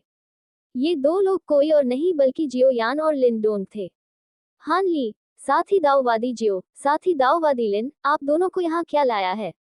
हानली को चिंता थी कि वे दोनों टेलीपैथिक रूप से संवाद करने में सक्षम नहीं होंगे, इसलिए उन्होंने तुरंत समूह चैट में पूछा, जियो यान, क्या आपने स्वयं एक आयामी पोर्टल नहीं खोला? लिन डोंग, बिल्कुल। यदि आप नहीं चाहते थे कि हम आए और मदद करें, तो आपने आयामी पोर्टल क्यों खोला? हानली, हम एक आयामी पोर्टल खोल सके इसका कारण फेलो डाओइस्ट झू और सीनियर वांग के लिए रास्ता बनाना था। आयामी पोर्टल खोलने का मुख्य कारण ये था कि झू चेन और वांग लिन के लिए किसी भी समय आना आसान हो जाए। अप्रत्याशित रूप से जिन्हें आना चाहिए था वे नहीं आए, जबकि जिन्हें नहीं आना था वे आए। तो क्या मेरी सारी चेतावनियां व्यर्थ थीं? जियो यान, ये ठीक है। हम पहले से ही यहाँ हैं, क्या आप सचमुच हमें वापस भेजना चाहते हैं? लिन डोंग, बकवास बहुत हो गई, भाई हान। आप जिसे भी लक्षित करना चाहते हैं उसे इंगित करें, और हम ये करेंगे। हम निश्चित रूप से आपको कोई परेशानी नहीं देंगे। लिन डोंग ने समूह चैट में संदेश भेजना समाप्त करने के बाद तुरंत अपनी मुट्ठी बंद कर ली और पत्थर के खंभों पर खड़े लोगों को अपनी तेज नजरों से देखा। उनकी नजर उत्तेजना से भरी थी। हानली, यदि आप दोनों जाना नहीं चाहते तो कोई बात नहीं, लेकिन कृपया कोई परेशानी न पैदा करें। इस स्थान को वॉर्ड हेवन पैलेस कहा जाता है, जो एक प्राचीन कृषक द्वारा बनाया गया स्थान है। इसमें अनगिनत अवसर हैं, लेकिन कई नेसेंट सोल कल्टीवेटर पहले ही यहाँ आ चुके हैं, और हम उन्हें आसानी से उत्तेजित नहीं कर सकते। हानली अपने कार्यों में सतर्क थे। भले ही उन्होंने a record of a mortal's journey to immortality उपन्यास का अध्ययन किया था और इस शून्य स्वर्ग महल के कई रहस्यों को जानते थे, फिर भी वे अहंकारी नहीं हुए। इसके बजाय वह और भी अधिक सावधान हो गया। जब वह अंदर आया, तो उसने जानबूझकर अपने प्रतीक्षा क्षेत्र के रूप में एक अत्यंत एकांत कोने को चुना ताकि ध्यान आकर्षित न हो। इस समय दाढ़ी वाले व्यक्ति को छोड़कर वॉर्ड हेवन पैलेस में सभी नेसेंट सोल कल्टीवेटर आ गए थे। वह बूढ़ा चालाक कमीना जुबान गू भी यहाँ है। हालांकि इस बार उसके पास जो व्यक्ति था वह जिन किंग था। चूंकि दूसरे पक्ष ने रहस्यमय यिन तकनीक की खेती नहीं की और जिस पद्धति से उसने खेती की वह उसके अनुकूल नहीं हो सका, कब्जे के बाद उसकी खेती का स्तर देर से कोर फॉर्मेशन चरण के शिखर तक नहीं पहुंच पाया जैसा कि मूल कार्य, लेकिन केवल मध्य कोर गठन चरण। हालांकि उनकी आध्यात्मिक जागरूकता और विधियां नवजात आत्मा स्तर पर हैं। ये तीन लोग वॉर्ड हेवन पैलेस के भीतर टेलीपोर्ट करने में सक्षम हैं। क्या उनके पास संभवतः कोई असाधारण प्राचीन खजाना हो सकता है? वॉर्ड हेवन पैलेस के बीच में एक पत्थर के खंभे पर चरमयेन पूर्वज की ठंडी निगाहें टिमटिमा रही थी जब उन्होंने झूचेन और अन्य दो को देखा जो अचानक महल में दिखाई दिए थे। वह हानली की स्थिति पर नजर रख रहा था, और जब झूचेन और जियो यान पार हुई तो उसने सब कुछ देखा। हालांकि अपने ज्ञान को देखते हुए वह स्वाभाविक रूप से इसे क्रॉस बॉर्डर शब्द के साथ नहीं जोड़ेंगे, बल्कि झूचेन और अन्य दो को कनिष्ठ मानते थे जिनके पास प्राचीन स्थानिक खजाने थे। उन्हें इन तीन लोगों की खेती के स्तर की परवाह नहीं थी, क्योंकि वह कैओटिक स्टार सी में सभी नेसेंट सोल कल्टीवेटर को जानता था। वे तीन लोग संभवतः नेसेंट सोल कल्टीवेटर नहीं हो सकते थे, और तो और वे हानली के साथ घूम रहे थे। जो लोग कोर फॉर्मेशन के प्रारंभिक चरण में किसी के साथ जुड़ सकते हैं, वे संभवतः केवल कुछ कनिष्ठ कोर फॉर्मेशन कृषक हैं। भले ही उनके पास प्राचीन खजाना हो, फिर भी उन्हें डरने की जरूरत नहीं है। हा टिल्ड, वॉर्ड हेवन पैलेस अभी तक नहीं खुला है। ऐसा लगता है कि मैंने इसे समय पर बना लिया है। झूचेन और अन्य लोगों के वॉर्ड हेवन पैलेस में पहुंचने के कुछ ही देर बाद सुनहरा कवच पहने और बड़ी हुई दाढ़ी वाला एक और मोटा आदमी महल के बाहर से दौड़ता हुआ आया और सीधे महल के केंद्र में उतरा। जैसे ही यह मोटा आदमी प्रकट हुआ, एक विशाल और असीम आभा सुनामी की तरह फैल गई, जिसने तुरंत हॉल में मौजूद कई साधकों को चौंका दिया। नवागंतुक कोई और नहीं बल्कि अराजक सितारा सागर में सबसे मजबूत शारीरिक कृषक था, बारबेरियन बियड, जिसने स्वर्ग सहायक दानव कला की खेती की थी। इस बर्बर को देखकर वानफा संप्रदाय के संप्रदाय नेता वानतियानमिंग को छोड़कर, जो उसके समान ही खेती का स्तर रखते थे, उपस्थित सभी स्थानीय कृषकों की भौहें चढ़ गईं, जिसमें एक्सट्रीम येन पूर्वज भी शामिल है, जिसने पहले से ही हानली पर अपनी नजरें जमा ली थी। अध्याय 58 लिन डोंग, उसके साथ शब्द क्यों बर्बाद करें, चलो बस लड़ो। अरे, ये दाढ़ी वाला आदमी बहुत सख्त दिखता है। भाई लिन डोंग, आप ऊपर जाकर उसके कौशल का परीक्षण क्यों नहीं करते? ये देखकर कि दाढ़ी वाले आदमी ने अपनी उपस्थिति से तुरंत वहां मौजूद सभी लोगों को डरा दिया, बतूनी जियो यान मदद नहीं कर सका, लेकिन शिकायत करने लगा। हालांकि जैसे ही उसने ये शब्द कहे, हानली का चेहरा तुरंत काला पड़ गया और वह अवचेतन रूप से कुछ कदम पीछे हट गया। हालांकि दिव्य इंद्रियों को शून्य स्वर्ग महल के भीतर अवरुद्ध कर दिया गया था, लेकिन उपस्थित नवजात आत्मा चरण के हर एक राक्षस के पास असाधारण इंद्रियां थीं। जियोयान ने अपनी आवाज प्रसारित करने के लिए अपनी दिव्य भावना का उपयोग नहीं किया, उसने बस उस व्यक्ति के चेहरे पर ये बातें कही। क्या वह जानबूझकर उस वहशी को उकसाना नहीं था? ठीक है, निश्चित रूप से। जैसे ही हानली ने अपने पैर हिलाए, दाढ़ी वाले आदमी की आंखें अचानक उस पर टिक गईं। बच्चे, क्या तुमने ही नहीं कहा था कि तुम मेरे कौशल का परीक्षण करना चाहते हो? बारबेरियन एक झटके में जियोयान के सामने आ गया। उसकी गति लगभग टेलीपोर्टेशन जैसी थी, जिसने जियोयान को लगभग चौंका दिया। साथ ही दाववादी जियो, हालांकि यहाँ लड़ना प्रतिबंधित है। ये नवजात सोल चरण के राक्षस सभी दुर्जेय हैं। बेहतर होगा कि आप अपनी गलती स्वीकार करें और उन्हें उकसाएं नहीं। हानली ने गुप्त रूप से अपनी आवाज जियोयान तक पहुंचाई, साथ ही कुछ अदृश्य कदम पीछे ले गए। जियोयान अब देख सकता था कि यह बर्बर कोई सामान्य व्यक्ति नहीं था। हालांकि यहाँ आने से पहले उन्होंने ग्रुप में एक बयान दिया था। यदि वह अब पीछे हट गया तो भविष्य में समूह में कैसे टिक पाएगा? याओ लाओ से संपर्क करते समय जियोयान ने अपने सामने दाढ़ी वाले आदमी की ओर देखा, जो उससे 2 सिर लंबा था, और खुद को शांत रहने के लिए मजबूर करते हुए कहा, हाँ, मैं ही वह व्यक्ति था जिसने ये शब्द कहे थे। अच्छा बेटा, तुम में हिम्मत है। तुम काफी समय से इस अराजक सितारा सागर में हो। भाई जियो, उस पर अपनी सांसें क्यों बर्बाद करें? वर्मिलियन बर्ड ट्रेजर तकनीक का उपयोग करें। तीसरा प्रहार, sky splitting. Boom! Barbarian beard ने लिन डोंग के मुके को रोकते हुए स्वचालित रूप से अपने शरीर के चारों ओर एक चमकदार सुनहरा कवच प्रकट किया। हालांकि ऐसा लग रहा था कि दाढ़ी वाले व्यक्ति पर भी जोरदार प्रहार किया गया था। उसके शरीर से तोप के गोले की तरह हवा में सैकड़ों मीटर लंबा एक सफेद निशान छूट गया। पूरा कमरा तुरंत शांत हो गया। शून्य स्वर्ग महल खुलने से पहले वे सभी जो इसे चुनौती देने आए लोगों को उनकी खेती के स्तर की परवाह किए बिना यहाँ लड़ने से मना किया गया था। ये स्टार पैलेस के जुड़वां संतों द्वारा स्थापित एक नियम था। मुझे कभी उम्मीद नहीं थी कि आज कोई यहाँ कदम उठाने की हिम्मत करेगा। इसके अलावा उनके हमले का लक्ष्य कोई और नहीं बल्कि केओटिक स्टार सी का कुख्यात बारबेरियन बियड था। इससे वे सभी आश्चर्यचकित रह गए। ये ध्यान दिया जाना चाहिए कि यह बर्बर पहले से ही मध्य नवजात आत्मा चरण तक पहुंच चुका है, और उसकी स्वर्ग सहायक दानव कला को अराजक स्टार सागर में नंबर 1 रक्षात्मक तकनीक के रूप में जाना जाता है। यहाँ तक कि अगर नवजात आत्मा के अंतिम चरण में इसका सामना किसी कल्टीवेटर से होता है, तो भी यह कुछ समय के लिए हमले का सामना कर सकता है। मैंने इन युवाओं को पहले कभी नहीं देखा। उन्होंने बर्बर लोगों पर हमला करने का साहस किया। क्या ऐसा हो सकता है कि स्टार पैलेस उनका समर्थन कर रहा हो? असंभव। वॉर्ड हेवन पैलेस के खुलने से पहले उसके बाहर लड़ना मना है। ये स्टार पैलेस के 2 संतों द्वारा व्यक्तिगत रूप से स्थापित एक नियम है। यदि वे स्टार पैलेस से होते, तो वे इस नियम को कैसे तोड़ सकते थे? आसपास के किसान तुरंत एकत्र हो गए। वे दूर से आपस में फुसफुसा रहे थे, सभी जियोयान और उसके समूह की पहचान के बारे में अनुमान लगा रहे थे। इस समय जियोयान और उसका समूह निस्संदेह ध्यान का केंद्र बन गया। हानली अपने आसपास के लोगों की नजरें अपनी ओर देखकर अफसोस से भर गया।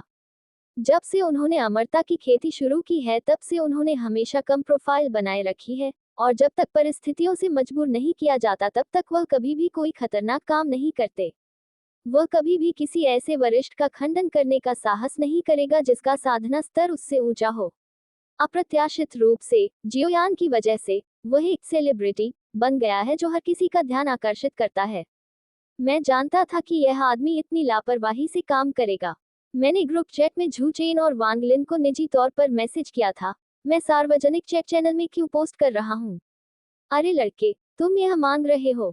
दाढ़ी वाला आदमी हवा में खड़ा था, उसकी मुठ्ठियां भींची हुई थी, उसके पूरे शरीर से खून और ऊर्जा निकल रही थी, एक जंगली जानवर की तरह जो अभी अभी जागा हो। उसकी आंखों में बमुश्किल दबा हुआ क्रोध भरा हुआ था।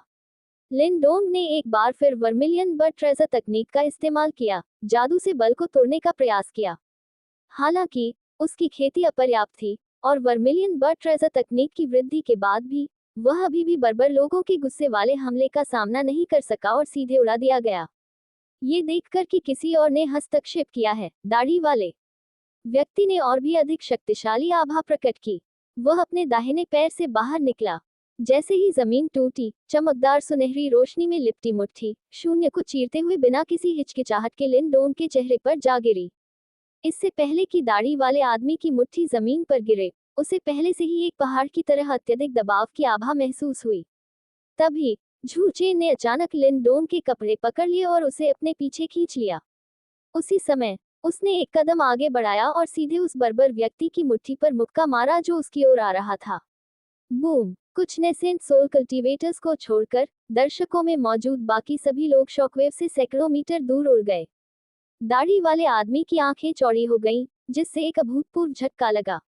मैंने कभी उम्मीद नहीं की थी कि यह बच्चा मेरा मुक्का आसानी से झेल लेगा। क्या ये कैओटिक स्टार सागर में नंबर 1 बॉडी रिफाइनर की शक्ति है? मुझे लगता है कि यह कुछ खास नहीं है। फिर उसकी मुट्ठी की ताकत अचानक बढ़ गई, जिससे हजारों मीटर दूर अपने से कई गुना बड़े बर्बर को सीधे उड़ा दिया और सीधे पत्थर के खंभे से टकराया जहां यिन पूर्वज और अन्य लोग थे। अध्याय 59 डू जोंग बनाम युआन यंग याओ लाओ विकल्प ऑनलाइन। हिस! जिस क्षण दाढ़ी वाला आदमी झू चेन के मुंह से दूर जा गिरा, वॉर्ड हेवन पैलेस के अंदर मौजूद सभी किसान हौंफने के अलावा कुछ नहीं कर सके। बारबेरियन बियर्ड, अराजक सितारा सागर में नंबर 1 भौतिक कृषक, वास्तव में शारीरिक शक्ति के मामले में किसी और से हार गया। यदि यह बाहर निकलता है, तो ये पूरे आंतरिक और बाहरी तारा समुद्र को खतरे में डाल सकता है ना? इन लोगों के पास अविश्वसनीय शारीरिक शक्ति है, और जब उन्होंने अभी अभी अपना कदम बढ़ाया, तो राक्षसी जानवरों की प्रेत छवियां दिखाई दी। वे स्पष्ट रूप से राक्षस हैं। तभी अचानक किसी ने कुछ चिल्लाया। अकस्मात हर किसी के चेहरे पर बेहद गंभीर भाव थे और जब उन्होंने झू चेन और अन्य लोगों को देखा तो उनकी आंखें तीव्र शत्रुता से भर गईं। अराजक तारे मैंसमुद्र, मनुष्य और राक्षसों के बीच नफरत जन्मजात है। राक्षस अपनी खेती बढ़ाने के लिए मनुष्यों को खाते हैं, जबकि मनुष्य राक्षसों का शिकार उनके राक्षसों को प्राप्त करने के लिए करते हैं। यदि दोनों पक्ष बाहर मिलते हैं, तो अक्सर जीवन या मृत्यु की स्थिति बन जाती है। कोई आश्चर्य नहीं कि मैंने इन लोगों को पहले कभी नहीं देखा, वे सभी राक्षस हैं। राक्षस जाति के पास एक मजबूत भौतिक शरीर है, और उनकी अधिकांश साधना पद्धतियां राक्षस शरीर पर आधारित हैं। इसमें कोई आश्चर्य नहीं कि बर्बर लोगों का उनसे कोई मुकाबला नहीं था। धिक्कार है! शून्य स्वर्ग महल हमारी मानव जाति की भूमि है। एक राक्षस जाति यहाँ कैसे घुसपैठ कर सकती है? उन्हें पता होना चाहिए कि दैवीय भावना यहाँ अवरुद्ध है। यही कारण है कि उन्होंने ऐसा करने का साहस किया। जैसे ही झू चेन और उसके समूह के राक्षस होने की अफवाह फैली, वॉर्ड हेवन पैलेस के सभी मानव कृषकों ने उन पर अमित्र दृष्टि डाली। कुछ कृषक जो मूल रूप से इस मामले में शामिल नहीं होना चाहते थे, वे भी उठ खड़े हुए और क्षेत्र को घेर लिया। उनमें से वानफा संप्रदाय के नेता वान तियानमिन का रवैया सबसे स्पष्ट था। वह स्वयं को नेक मार्ग का नेता मानते थे और अपने जीवन तथा कार्य में अपनी प्रतिष्ठा को सर्वाधिक महत्व देते थे। यदि हम इस बार मानव कृषकों के भेष में छिपे इन राक्षसों को मार सकें, अराजक सितारा सागर में उनकी स्थिति अब से अटल रहेगी। हालांकि वान तियानमिन कोई मूर्ख नहीं था। जो दानव जानवर मानव रूप में परिवर्तित हो सकते हैं, वे सभी महान राक्षस हैं जो बिजली के कष्ट से बच गए हैं। इसकी रैंक कम से कम 8वें स्तर की है, और इसकी साधना का स्तर मानव जाति के प्रारंभिक चरण में एक नवजात आत्मा कृषक के बराबर है। वह महान राक्षस जो अभी अभी एक लड़के में परिवर्तित हुआ था, शारीरिक शक्ति के मामले में बर्बर पर हावी होने में सक्षम था, इसलिए वह वास्तव में 9वें स्तर का राक्षस जानवर हो सकता है। उसके लिए जबरदस्ती अंदर आना नासमझी होगी। भाई मनुष्य, ऐसा लगता है कि इस बार राक्षस को खत्म करने के लिए धर्म और राक्षसी मार्ग को एक साथ आना होगा। वान तियानमिंग उस पत्थर के खंभे के आसपास के लिए उड़ गया जहां बर्बर को अभी अभी तोड़ा गया था, और गंभीर अभिव्यक्ति के साथ बोला, हम्फ, यह मेरे और उसके बीच है, इससे तुम्हें क्या लेना देना। दाढ़ी वाले आदमी ने उस खंभे को एक मुक्के से तोड़ दिया जिस पर वह नीचे लटका हुआ था और गुस्से से भरे चेहरे के साथ खंभे के गड्ढे से बाहर उड़ गया। वान तियानमिंग और पत्थर के खंभे पर यिन पूर्वज सहित अन्य लोगों ने उसके मुंह के कोने पर खून के धब्बे देखे और तुरंत दंग रह गए। इस बर्बर व्यक्ति ने स्वर्ग सहायक दानव कला में महारत हासिल कर ली है और वह शीर्ष स्तरीय रक्षात्मक जादुई खजाना रॉयल स्केल कवच भी पहने हुए है। यहाँ तक कि समान स्तर के कल्टीवेटर का पूर्ण शक्ति वाला हमला भी उसे नुकसान पहुंचाने में सक्षम नहीं हो सकता है। ऐसा लगता है कि उस रूपांतरित दानव का साधना स्तर संभवतः उनकी कल्पना से अधिक मजबूत है। भाई यार, शायद हम इस बार संप्रदाय मास्टर वान के सुझाव को अपना सकते हैं। ये राक्षस स्पष्ट रूप से शून्य स्वर्ग महल के भीतर अवसरों के पीछे भी हैं। अगर हम उन्हें यहाँ खत्म नहीं करते हैं तो क्या होगा यदि वे आंतरिक महल में प्रवेश करते हैं और हमारी योजनाओं को बर्बाद कर देते हैं। यिन पूर्वज ने कठोर चेहरे के साथ बर्बर दाढ़ी वाले व्यक्ति को अपनी सलाह दी। ये सुनकर किंगी जुशी ने अपनी सहमति व्यक्त की। सबसे जरूरी काम इन रूपांतरित राक्षसी जानवरों से निपटने के लिए मिलकर काम करना है, जिन्होंने शून्य स्वर्ग महल में घुसपैठ की है। धार्मिक और आसुरी मार्गों के बीच उनके संघर्ष को अभी के लिए अलग रखा जा सकता है। जो चाहो करो। वैसे भी मैं उस लड़के को संभालने जा रहा हूँ। वह उनकी स्वर्णिम छवि है। जैसे ही बारबेरियन बियर्ड झू चेन के खिलाफ लड़ाई में अपनी पूरी ताकत लगाने की तैयारी कर रहा था, उसके सामने हवा से सफेद लपटें निकलती हुई एक आकृति दिखाई दी जिसने उसका रास्ता रोक दिया। उसकी आंखें अभी भी ठंडी सफेद लपटों की परत से ढकी हुई थी, जिससे सिहरन पैदा करने वाली आभा निकल रही थी। ये पता चला कि पुराने मेडिसिन मास्टर ने उस पर कब्जा कर लिया था। दीदी, राइड हेलिंग सेवा शुरू हो गई है। तुम वह नहीं हो जिसकी मुझे तलाश है, मेरे रास्ते से हट जाओ। बारबेरियन बियर्ड ने जियो यान को पीछे हटने के लिए मजबूर करने का प्रयास करते हुए एक मुक्का मारा। जलाना। ज्यादा कुछ कहे बिना बूढ़े डॉक्टर ने अपना हाथ उठाया और जंगली दाढ़ी वाले आदमी से मिलने के लिए नीली सफेद आग के एक खंभे को बुलाया। दोनों पक्ष सीधे शून्य में भिड़ गए। उनके टकराव से लगातार नीली सफेद लपटें निकल रही थी, जिससे आसपास की जगह में दरारें पड़ गईं। भाई जियाओ अचानक इतने सक्षम कैसे हो गए? जियो यान को देखते हुए, जो वॉर्ड हेवन पैलेस लिन के केंद्र में बारबेरियन बियर्ड के साथ जमकर लड़ रहा था, डोन को लगा कि वह शायद ही उसे पहचान सके। हालांकि पिछली बार जब जियो यान ने पर्पल क्रिस्टल विंग लान किंग से लड़ाई की थी तो उसके पास याओ लाओ था, लेकिन उसकी आभा उतनी मजबूत नहीं थी जितनी अब है। यह अचानक इतना विकृत कैसे हो गया? दोनों के पीछे खड़ा हान ली भी चौंक गया। मैंने कभी उम्मीद नहीं की थी कि जियो यान अपने साधना स्तर को छिपा रहा था। इसमें कोई आश्चर्य नहीं कि उसने अभी अभी इतना अहंकारी होने का साहस किया, यहाँ तक कि एक नेसेंट सोल कल्टीवेटर से सीधे भिड़ने का साहस भी किया। मास्टर याओ एक आत्मा इकाई है। उसकी आत्मिक शक्ति जितनी मजबूत होगी, वह जियो यान को उतनी ही अधिक खेती उधार दे सकता है। मेरा अनुमान है कि जियो यान ने भाई हान ली की महान विकास तकनीक को मास्टर याओ तक पहुंचाया होगा। यही कारण है कि मास्टर याओ की आत्मा शक्ति इतनी तेजी से बढ़ी। झू चेन ने समझाना शुरू किया। ये सुनकर लिन डोंग को अचानक एहसास हुआ कि क्या हो रहा था, और साथ ही उसे जियो यान से और भी अधिक ईर्ष्या महसूस हुई। प्रत्येक व्यक्ति के चारों ओर एक आत्मा इकाई होती है।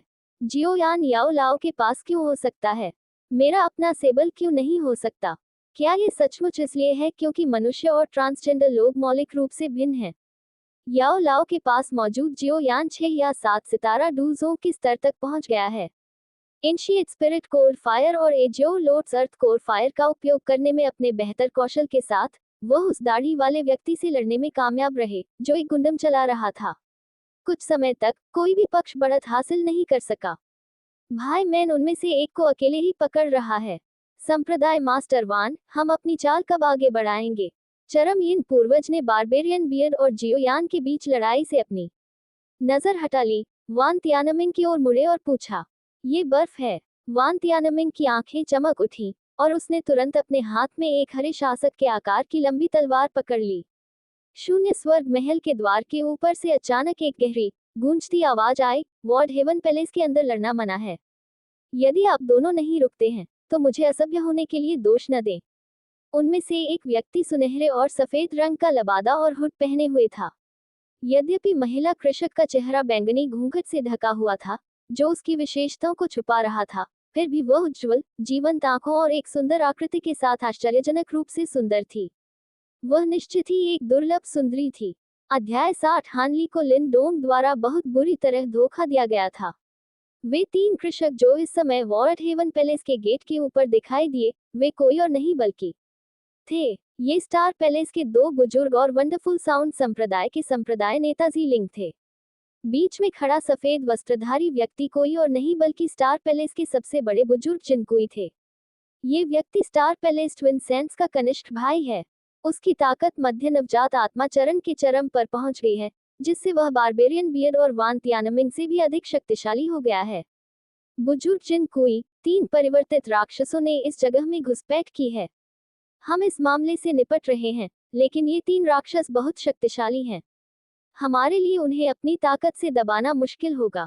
स्टार पैलेस के लोगों को देखकर यिन पूर्वज तुरंत गए और स्थिति बताई। हालांकि जिंगों के साथ उसके रिश्ते अच्छे नहीं थे, लेकिन वह अभी बड़ी तस्वीर के बारे में चिंता नहीं कर सकता था। वह मुख्य रूप से वॉर्ड हेवन पैलेस के भीतर अफसरों के लिए प्रतिस्पर्धा करने के लिए कुछ ऊर्जा बचाना चाहता था। जी यिन सही हैं। इन 3 रूपांतरित राक्षसों की ताकत अथाह है। उनके पास इस बार शून्य स्वर्ग महल में घुसपैठ करने की कोई साजिश होनी चाहिए। बुजुर्ग जिनकुई, हम सभी उन्हें दबाने के लिए सेना में शामिल क्यों नहीं होते? जब वान तियानमिंग ने देखा कि जी यिन जिंगों के लोगों की चापलूसी करने के लिए खुद को नीचे कर सकते हैं, तो वह तुरंत जिनकुई के पास गए और उन्हें अपने विचार बताए।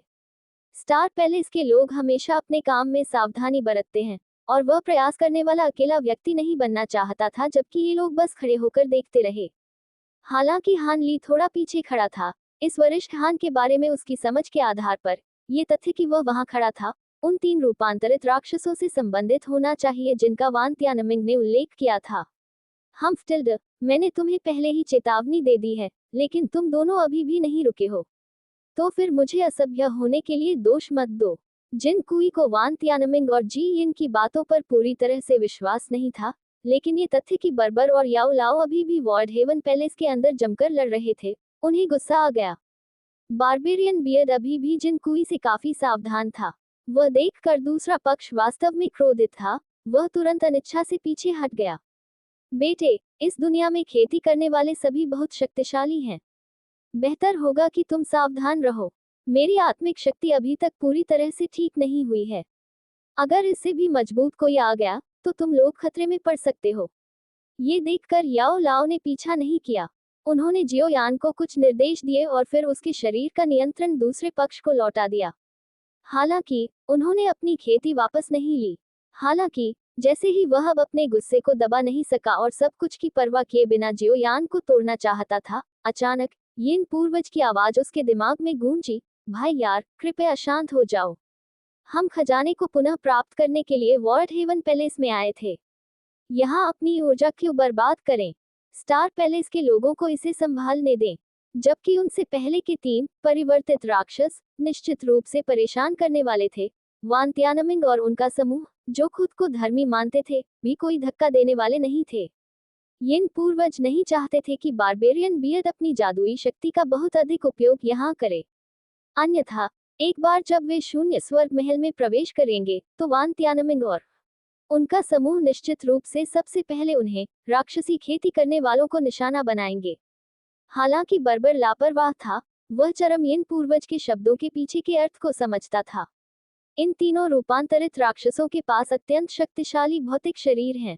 यदि उन्हें परिष्कृत करके शव कठपुतलियों में बदल दिया जाए, तो वे निश्चित रूप से उसके लिए बहुत बड़ी मदद होंगी।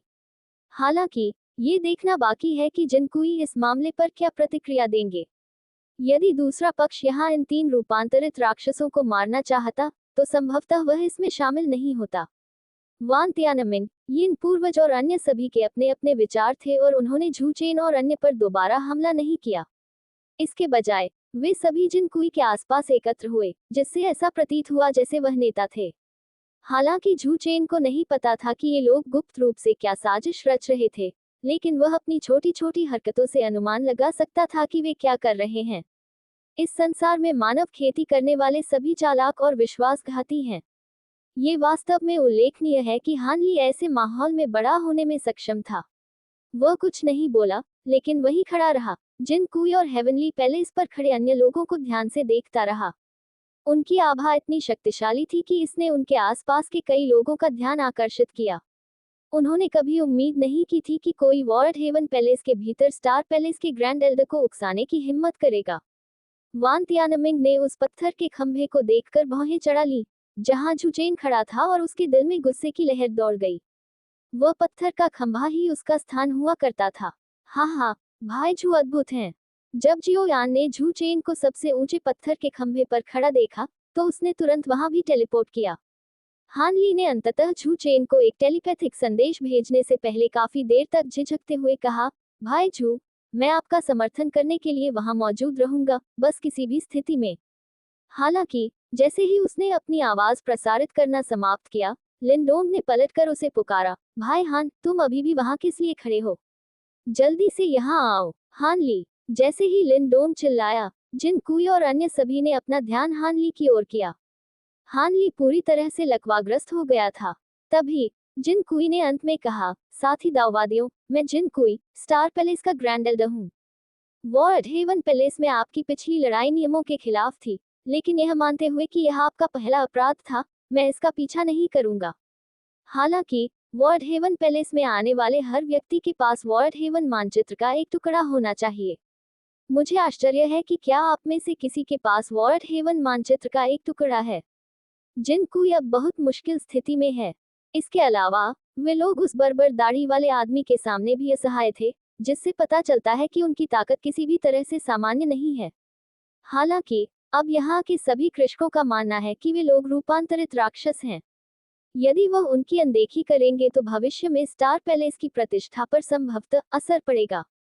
उम्मीद है इन लोगों के पास शून्य स्वर्ग मानचित्र का एक टुकड़ा है, इसलिए उन्हें चीजों को सुचारू करने का मौका मिल सकता है। आखिरकार उनकी स्टार पैलेस ने एक नियम स्थापित किया था कि जिस किसी के पास शून्य स्वर्ग मानचित्र का एक टुकड़ा होगा, वह अवसरों की तलाश के लिए शून्य स्वर्ग महल में प्रवेश कर सकता है। वांग तियानमिंग और मैन हुजी को इन लोगों से लड़ना जारी रखने दें, और यह सबसे अच्छा होगा यदि वे आपसी विनाश के बिंदु तक लड़ें। मैन किसी भी मामले में, उनके स्टार पैलेस ने इस शून्य स्वर्ग पैलेस को खोलने का कारण अराजक स्टार सागर में धार्मिक और राक्षसी दोनों मार्गों की ताकत को कमजोर करना था। जहां तक ये सवाल है कि क्या वे लोग रूपांतरित राक्षसी जानवर थे। एक बार जब वह शून्य स्वर्ग महल में प्रवेश करता है, तो उसके पास इसे सत्यापित करने के बहुत सारे तरीके होते हैं।